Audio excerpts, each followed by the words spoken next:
expecting.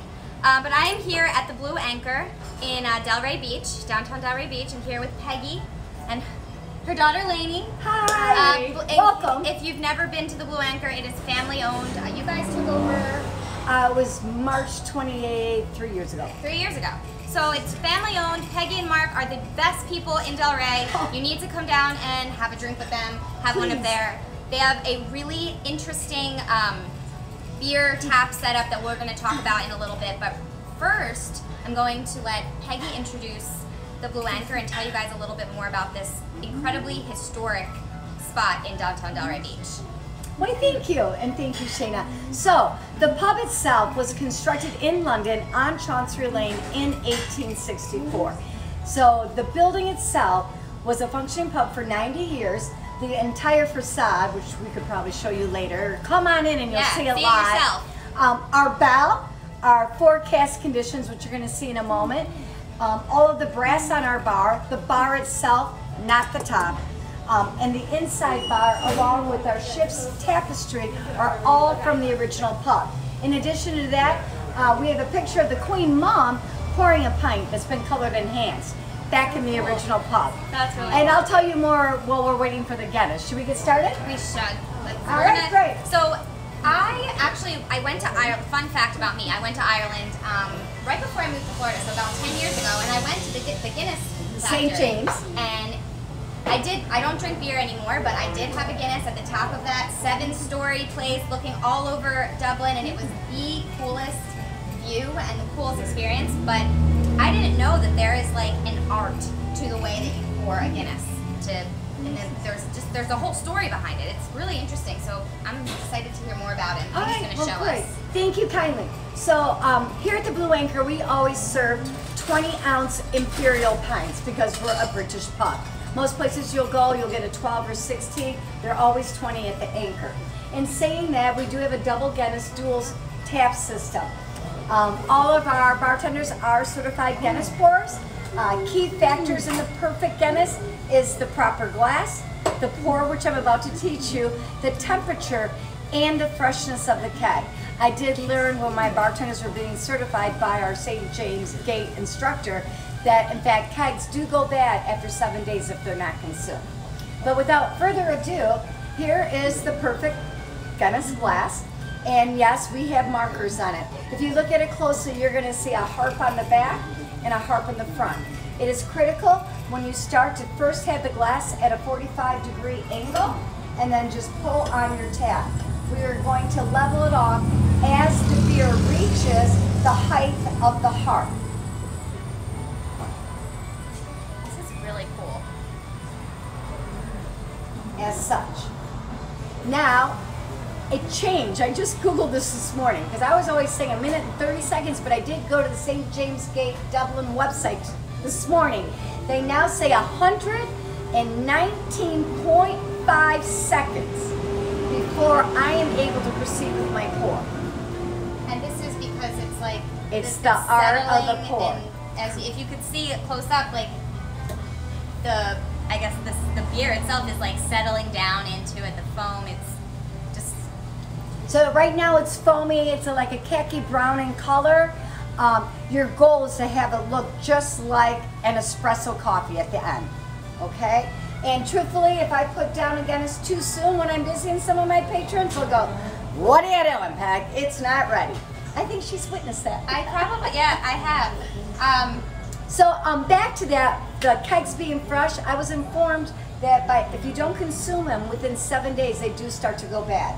But you guys go through 5 like off season, 10 kegs in season. It is clearly our #1 bestseller next to our cask, and then Stella would be our close second. So if I'm not mistaken, you guys hope you haven't been timing me, but I think we're close to a minute. It looks like everything is. So now if we just proceed to the top, and we're going to wait again, we should end up with the perfect 1/2-inch head. It's supposed to be 1/2 inch of a head. And the head is referring to that foamy consistency at the top of the beer, just in case anyone isn't familiar And now with the we term. have to wait again for it to be that beautiful, deep, dark espresso. So if you're impatient, don't order a Guinness. Well, we tell you up front, we take pride in pouring it the right way, so it's going to be a couple minutes. You don't want to rush. You don't want to rush it, otherwise it's not going to be. You're not going to have the proper Guinness experience. And if you like Guinness, you obviously probably are aware of this. And another really cool thing you can do is, and I've done this, unfortunately here in the Blue Anchor, when you have the room, it's very easy to do embellish on tops with the phone in your nose, such as the shamrocks. Cool. Yeah, like they do, like people do with lattes. So you can do that foamy art on top. We, unfortunately, our taps are too close. I can't move it, but just so you know. That's cool. I never really thought about that, but yeah, that would be, put a little shamrock on top. So if we look closer, you have a deep, dark, smooth. Do you see that beautiful sweat on that glass? Look at that perfect head. It almost looks like a chocolate milkshake. It does. Cheers, mates. Come see us. Somebody has to come drink this. Nah.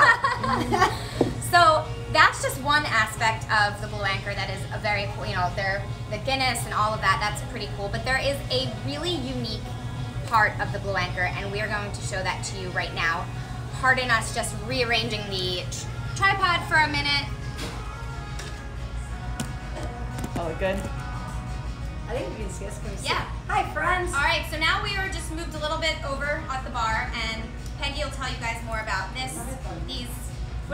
These are called cask-condition, or rather, a hand-drawn pub, or handles rather. So what that means is there is very little to almost none CO2 pushing the beer, so therefore it's muscle. It's all in the guns. All about the guns. And these beers do take a few minutes to pour as well. They very rarely rotate. Most of them are imported from London, the Fuller's brand. We have the extra special bitter. We have our Pride. Here we will be having our Porter. And we have the Belhaven right now. Unfortunately, the Hobgoblin is not available, which is the Burgundy of Scotland, they tell me. So the most popular out of here you'll find would be the extra special bitter. And we'll just get started. Yeah. So what we need to do, again, is I take that glass at a 45 angle. Now, I'm just going to show you. You see how slow that is? And then it stops. So if you can see that angle, but that was my yield on the one pull. So it takes a few pulls, and you can see, I know it might be hard to see since you're not real up close, but I was gonna say, I can tell, like, as you're doing it, like, it really takes some strength. I do want to try. Go for it. Yeah. Right? Therefore, our first St. Patrick's Day party, these were available to our guests. We got smart the following year. Yeah, right. We have to come on the 18th. This is like on the 17th. If you thought it takes a while to pour a Guinness, this definitely, because not only does it take a while to fill the glass, but then you have to wait for the foam. So often, just to expedite this process, because I know we're all busy, we need our time, I will just stop at that point, let it settle, and then I will tend to marry to expedite the process. Otherwise, it might be a 4-minute beer. Oh, okay. See what I'm saying? So what you can't see is I'll just skim a little of the foam. So she just used a knife to skim the foam off the top. And then we're gonna pour.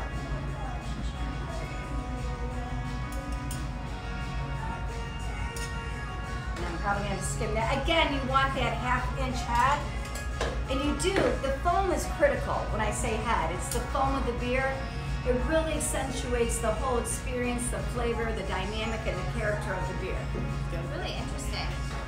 So this would be your extra special bitter. Eric, I wish you were here. Yeah, we're in there.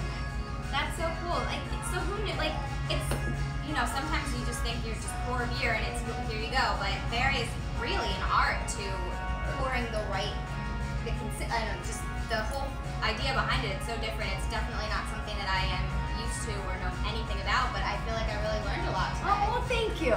And they are fresh or delicious, and furthermore, the pub itself, we are, as she said, family. Shayna, we have so many great locals. We find that if you come once, you might come back because we really do take pride in establishing friendships. And they have the best fish dip ever, so come down and get it. They smoke it themselves. It's really good. What's your happy hour? What's going on? Oh, yes, absolutely. Virus is not going to change us. Lainey, please come around. If you bring Avery. we said the virus would not change us, so we kept our happy hour throughout the entire virus, which is Monday through Friday, 12 to 7 p.m. We offer almost all of our beers. Sadly, these are so special and so time-consuming, these will never be on happy hour. Which makes sense. But our Guinness, all of our beers other than Yingling and Miller Lite are only $5, no holler, for a 20-ounce pour. Nice. And then our Yingling and the Bud Light or the Miller Lite is only $4. We have bottled beers for $4 or $5. Or rather 3 and 4. Our spirits are $4 or calls for $5, and barefoot wine. So, and it's fun. And then we have grape bites between 4 and 7 for $5. Awesome. Very cool. And English Premier. You guys, yeah, if you are a soccer, football fan, I am here a lot.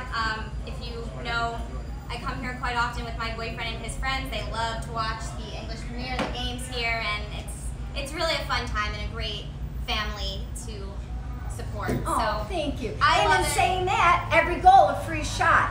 And if you've never been to the pub before, please announce that you haven't, because we will ring this bell, call you a virgin, and everyone in the restaurant will in fact get a generous complimentary Jello shot. That just happened the last time I was here. Oh, cool. I remember somebody new was here. Anybody here new? First timer? What's your First name? timer. Mike. Mike.